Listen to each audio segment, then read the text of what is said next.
there, welcome. My name is Lauren. Thank you so much for joining me today. I am a homeschooling mom to 3 kids, 3 daughters, ages 9, 8, and 4. And today I want to share a little bit about homeschooling multiple children. Before I start, I need to just give a little disclaimer. This video is not about me saying that I am an expert in this and that I have everything figured out. And if you just take my advice 1, 2, 3, you will have a seamless and perfect and wonderful school year or school day. I'm just sharing what I have noticed over the last 4 years of homeschooling, and that is working well for us. Maybe this is your first time homeschooling and you're just not really sure how it's going to look. So first, I want to say that our first year of homeschooling was really tricky when it came to having multiple kids. I had a first grader or preschooler, and Lola, who's my youngest, was not even 2. And so that is really tough. And mamas, if you have a toddler, one who's running around, I totally understand and feel where you're coming from. I will say though, I promise, and I know you've heard this, but it will get easier. So again, just things that I have noticed that have worked for me.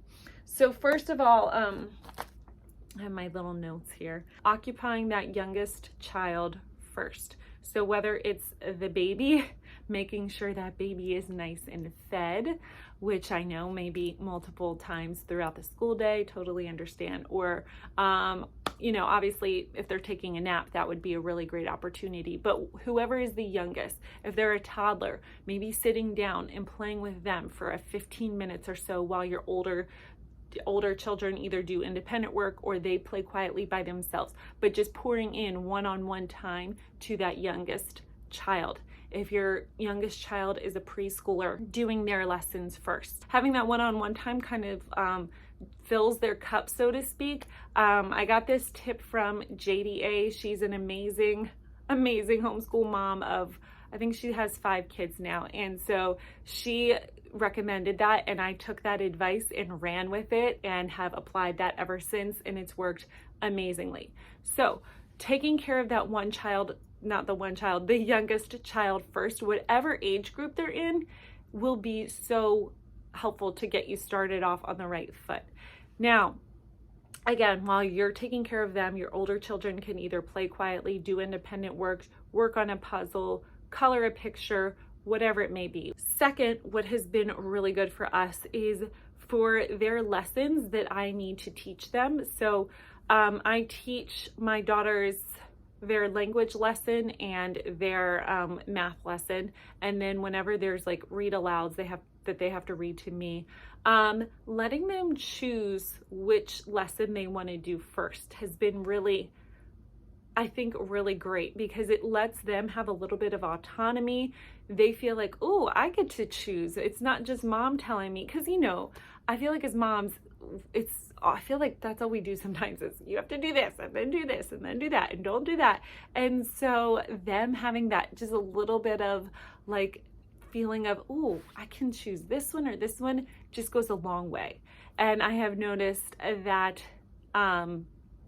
letting them choose really makes them more eager to do the subject, or at least more willing to do the subject. Now with that, I will say one of my daughters, she only always wanted to do her math, and then when it came to language arts, she was like, no, I'm done with school for the day, thank you. And so in that instance, if you have a child like that, which I do and did, and in that instance, letting her choose math first was not an option. It was like, yeah, we're gonna do our language arts first, and then you can do math as a reward.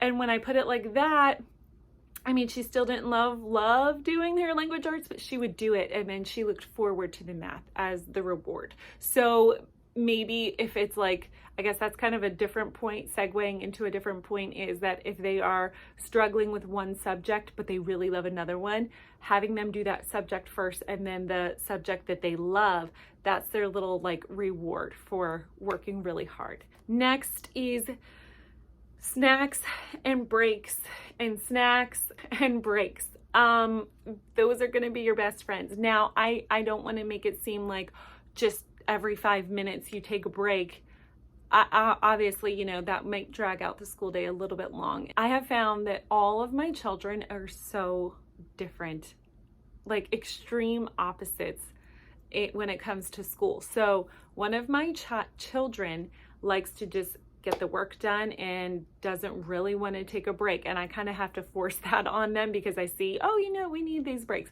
Other child is like, after every subject, all right, I'm on my break. All right, I'm on my break. And it's like, wait a second, you've been on a break for about an hour and a half. So whether the child is super motivated to learn, they still need a break, whether they know it or not.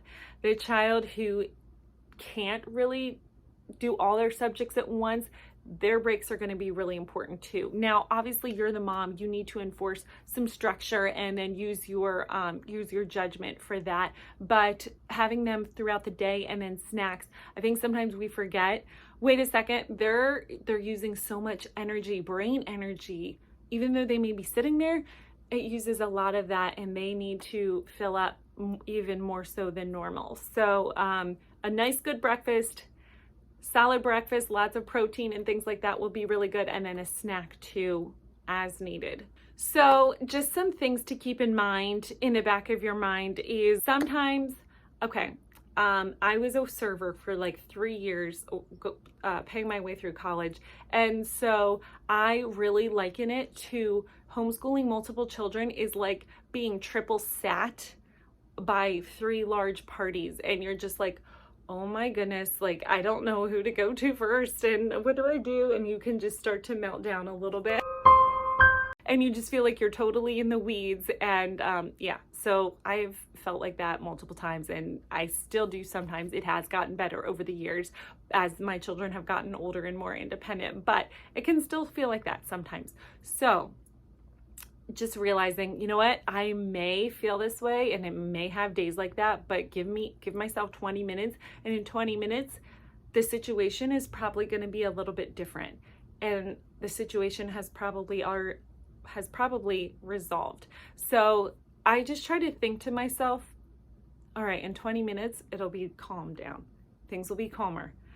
And then if they're not in 20 minutes, just give yourself another 20 minutes. Just thinking, okay, 15 to 20 minutes, things will be calm and we'll be good to go. Kind of just helps get through those tough times where you just feel like everybody is vying for your attention, and the little one has, you know, squirting glue all over the walls, and the other one is, you know, has glitter all over the place.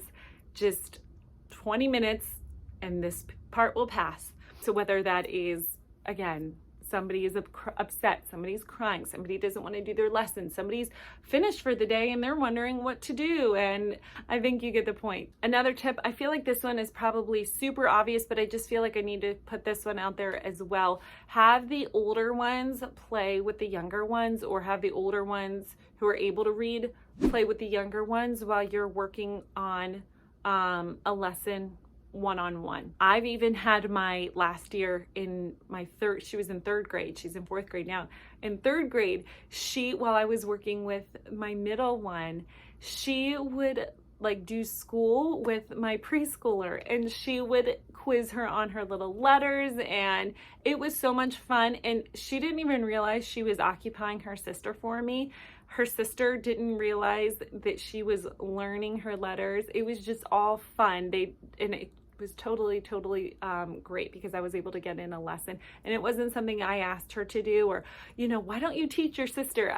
It wasn't like that. It was just something that they kind of did on their own, and it was really cute and special. But yes, they don't always need you to entertain them. You don't have to don't take on the burden of, well, I have to do everything and be everything for everybody. They're there. The siblings got each other. Have the older ones play with the younger ones. It's good. It's good for them. It really is. Yes, there's probably going to be some fighting involved, but in the long run, it really is good. And then lastly, I mean, I feel like there probably are hundreds more tips. These are just a few that I want to give. I'm sure there's so many more other moms out there who could give even better and greater tips than these. These are just what work for us. But lastly, just kind of letting go of that thought. And this is something, honestly, that I'm still working on and struggling with, but just letting go of that thought of, it's like an assembly line where it's this and we do this and we do this and we do this, where it's just going to be a smooth, seamless and smooth transition from subject to subject. I can't speak today, in child to child. And it's going to be more of like an rotating, where things are going to, like a Venn diagram, where things are going to be like overlapping each other constantly.